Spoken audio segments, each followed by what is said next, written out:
नमस्कार, मैं हूं शिवेंद्र सिंह और अंधेर नगरी के दूसरे एपिसोड में आपका स्वागत है। डेंगू एक बीमारी है, मलेरिया भी है, 50 तरह की और भी बीमारियां सीजन वाइज आती रहती हैं। लेकिन इस देश में एक और बीमारी है जिसकी ओर सरकारों का ध्यान नहीं जाता, और वो है पेपर लीक की बीमारी। पेपर लीक की बीमारी इस देश की युवाओं की उम्र को, उनके सपनों को सफाचट कर जाती है। अब नीट का पेपर लीक हो गया, बात राष्ट्रीय स्तर की थी तो मीडिया में खबरें चली, लेकिन यहां तो राज्यों में चपरासी से लेकर पीसीएस तक के पेपर लीक हो जाते हैं। लेकिन मजाल है कोई एक बार पूछ भी ले। छात्र पढ़ाई छोड़कर पहले आंदोलन करता है, पुलिस की लाठियां खाता है, फिर चंदा इकट्ठा करके केस लड़ता है। पेपर लीकेज का सबूत भी उसी से मांगा जाता है, क्योंकि पहले तो कोई मानता ही नहीं कि कई लेयरों की सिक्योरिटी में बनाया गया पेपर लीक भी हो सकता है। और फिर वही छात्र जब दोबारा पेपर देने जाता है तो उसकी उम्र निकल जाती है। मैं और मेरे जैसे लाखों छात्र इसके भुक्तभोगी रहे हैं। ये बीमारी पैन इंडिया है, क्या यूपी, क्या राजस्थान और क्या महाराष्ट्र। ये बीमारी सरकारों से भी पक्षपात नहीं करती, कांग्रेस हो या बीजेपी या फिर पहले सपा रही हो, इसने किसी को भी नहीं छोड़ा। लेकिन आज तक सरकारों को इसकी कोई वैक्सीन नहीं मिल पाई है। एक दूसरे पर कीचड़ फेंकने वाली ये पार्टियां जब सत्ता में होती हैं तब कुछ नहीं बदल पाती हैं, लेकिन बातों से लगता है कि छात्र हितों का हनन हुआ तो खून बहेगा सड़कों पर वाले नारे लगाते हुए ये अपनी नस काट लेंगे।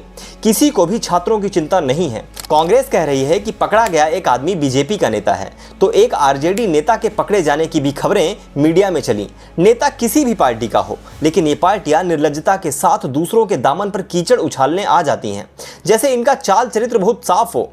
इन सबको समाधान नहीं निकालना होता, नौटंकी करनी होती है। अब पेपर लीक होना और उसके बाद सरकार की चुप्पी और फिर उसमें छात्रों का आंदोलन इतनी सामान्य बात हो गई है कि लगता है कि इससे ज्यादा क्या ही किया जा सकता है। छात्र मर ही तो रहे हैं ना। मंगलसूत्र उतरवा कर नकल रोकने वाली व्यवस्था अपने अंदर बैठे उस चोर को नहीं देख पाती जो बार बार पेपर लीक करवा देते हैं। नीट की परीक्षा लीक होने की आशंका के बाद अब परीक्षा दोबारा होगी, गिरफ्तारियां भी होंगी, लेकिन पेपर लीक करने वाले आरोपियों को सजा हुई ये आखिरी बार आपने कब सुना था? आपने शेख चिल्ली का नाम तो सुना होगा, जो ऐसे सपने देखता था जो कभी पूरे नहीं होते थे। तमिलनाडु की राजनीति में भी सनातन को खत्म करने का ख्वाब लेकर एक शेख चिल्ली चल रहा है। नाम उदयनिधि स्टालिन है। विदेश से उधार लिया हुआ नाम लेकर वो भारत के उस मूल को खत्म करना चाहता है जिसके कारण भारत का अस्तित्व है। उदयनिधि के अंदर सनातन को खत्म करने का जोश थोड़ा ज्यादा ही उफान मारता है, लेकिन उसने तमिल इतिहास नहीं पढ़ा, वरना उसे पता होता कि तमिल संस्कृति का भगवान शिव के पुत्र मुरुगन से अटूट संबंध है। ये वही भगवान मुरुगन हैं जिन्हें हम उत्तर भारत में भगवान गणेश के बड़े भाई कार्तिकेय के नाम से जानते हैं। तमिलनाडु में इन्हें तमिज कडवुल कहा जाता है, यानी कि तमिलों के भगवान। एक पहाड़ी पर स्थित इन्हीं के मंदिर के स्तंभ में दीप जलाने का आदेश मद्रास हाईकोर्ट ने दिया था, जिसके बाद भी डीएमके की अहंकारी सरकार ने आदेश मानने से इनकार कर दिया था। तमिल संस्कृति को बचाने का ढोंग कर अपनी राजनीति का ईंधन लेने वाले ये दीमक तमिल और सनातन को कैसे अलग करेंगे? चोल राजवंश के शासकों द्वारा भगवान शिव को समर्पित मंदिरों की प्राचीरें, उनकी भव्यता और उन मंदिरों में कुरेदी गई एक एक देवी देवताओं की प्रतिमा गर्व से हमें यह बताती है कि तमिल संस्कृति का इतिहास भी उसी सनातन से जुड़ा हुआ है जिससे ये भारत भूमि है। कुछ सदी पहले आई द्रविडियन थ्योरी का चूरन चाटकर विदेशी से सरनेम उधार लेकर ऐसे शेख चिल्लियों को यह भान होना चाहिए कि इन कई शताब्दियों में सनातन को मिटाने वाले आए और गए, लेकिन सनातन आज भी वही है और सदा रहेगा। अग्निवीर स्कीम से सेना में भर्ती हुआ एक सैनिक ऑपरेशन सिंदूर के दौरान वीर गति को प्राप्त हो गया। वो स्कीम के तहत 4 साल पूरे नहीं कर पाया था, इसलिए उसे सेना में परमानेंट सैनिक का दर्जा नहीं मिला था। 4 साल बाद अग्निवीर सैनिकों में से केवल 25% को सेना में नियमित रूप से सैनिक के रूप में लिया जाता है। सैनिक की माता ने बॉम्बे हाईकोर्ट में उसके मरणोपरांत पेंशन और अन्य लाभ पाने के लिए याचिका दायर की। सरकार का जवाब आया कि उसे एक परमानेंट सैनिक की तरह ट्रीट नहीं किया जा सकता, क्योंकि अग्निवीर योजना एक अल्पकालिक व्यवस्था है। अब देखा जाए तो टेक्निकली बात सही है, लेकिन जिस सैनिक की जान गई वो अपने परिवार के लिए वापस कभी नहीं आएगा। उसके परिवार को उसकी जान की कीमत में पेंशन और अन्य लाभ भी नहीं मिलेंगे। लेकिन अगर देश के लिए जान देने वाले सैनिक को यह सब नहीं मिलता है तो दिन रात झूठ बोलने वाले नेता ऐसा क्या कर देते हैं कि उनके पेंशन और भत्ते में कोई कमी नहीं होती है। वो चारों तरफ से मिठाई खाते हैं। बताता हूं कैसे। मान लेते हैं कि गप्पू विधायक बन गया, कुछ सालों बाद लोकसभा सांसद, तो विधायक के साथ साथ उसे लोकसभा सांसद के भी पेंशन भत्ते दिए जाएंगे। कुछ समय बाद यदि गप्पू राज्यसभा सांसद और मंत्री बन गया तो उसे उसकी पेंशन अलग से दी जाएगी। मतलब बस एक बार विधायक सांसद बनने की आवश्यकता है, उसके बाद मलाई ही मलाई। टेलीफोन खर्चे से लेकर ट्रेन में एसी कोच तक की सुविधा दी जाती है। नेता लोग अपनी सुविधाओं के लिए इतना कंफर्टेबल रहते हैं कि विपक्षी वाला नेता यदि मुख्यमंत्री बनकर एप्पल का आईफोन भी दे दे तो उफ नहीं निकलता। लेकिन यहाँ पर किसी सैनिक के मरने पर सालों साल तक उसके परिवार से किया हुआ वादा तक नहीं निभाया जाता।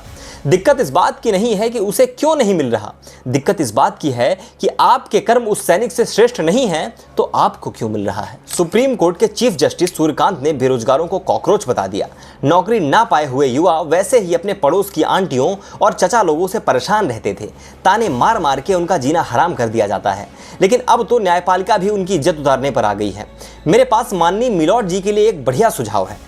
जब घर में कॉकरोच बढ़ जाए तो क्या करते हैं, वही इस देश के बेरोजगारों के साथ किया जाए। डिग्री देखकर सोशल मीडिया अकाउंट खोलने की परमिशन दी जाए या फिर इन बेरोजगार कॉकरोचों को जहर देकर इनका सफाया कर दिया जाए।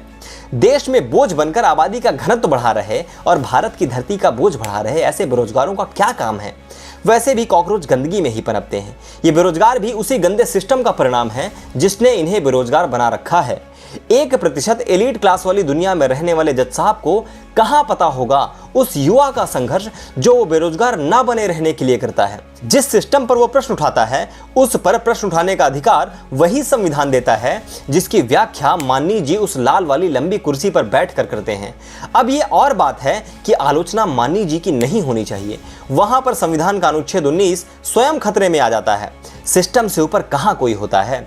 कौन सा सिस्टम हत्यारा होता है उस बच्चे का जो पेपर लीक के कारण आत्महत्या कर लेता है, जब एक रेपिस्ट को बेल पर छोड़ दिया जाता है, जब एक परीक्षा का परिणाम आने में सालों साल लग जाते हैं, जब खुलेआम किसी कन्हैया लाल का गला काटकर जश्न मनाने वालों को दंड देने में सिस्टम के पसीने छूट जाते हैं, जब पता चलता है कि एक आम आदमी जो 20 सालों से जेल में था वो तो निर्दोष है। सिस्टम खुद अपना मजाक बनवाता है। लोग तो बाद में आते हैं और फिर बची कुची कसर हाथ जोड़कर न्यायपालिका की शरण में जाने पर तब पूरी हो जाती है जब किसी गरीब को न्याय पाने में सालों साल लग जाते हैं। कई बार तो बेचारा प्रभु को प्यारा हो जाता है परंतु न्यायालय से न्याय नहीं आ पाता। इतना लंबा ना समझ आया हो तो बात सीधी सी है। मैं आपको बता रहा हूं, जज साहब की बात मानने का, पैरासाइट नहीं बनने का, सिस्टम से नीचे रहने का और सिस्टम को चैलेंज नहीं करने का। अंधेर नगरी के इस एपिसोड पर आपकी क्या राय है हमें कमेंट बॉक्स में जरूर बताएं और इंतजार करें अंधेर नगरी के अगले एपिसोड का। तब तक के लिए नमस्कार।